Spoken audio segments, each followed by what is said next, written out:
मौजूदा सात की पहचान और उसका लिखना ये सीखेंगे।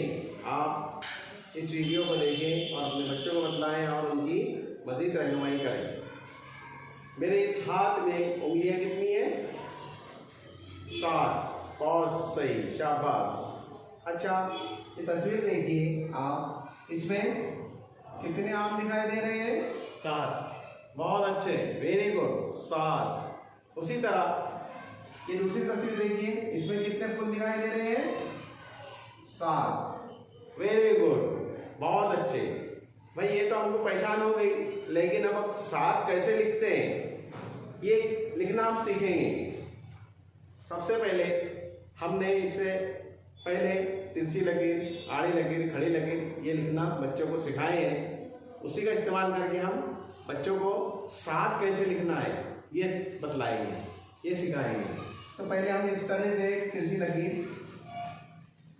बना लें और उसी को नीचे एक आड़ी लकीर जोड़ दें। ये लिखा गया 7, इसे कहते हैं 7 इकाई 7। ये 7 इंदसा है। इस तरह से हम इसको 7 लिखना बच्चों को सिखाएं, बार बार मश्क करें और बच्चों से करवाएं।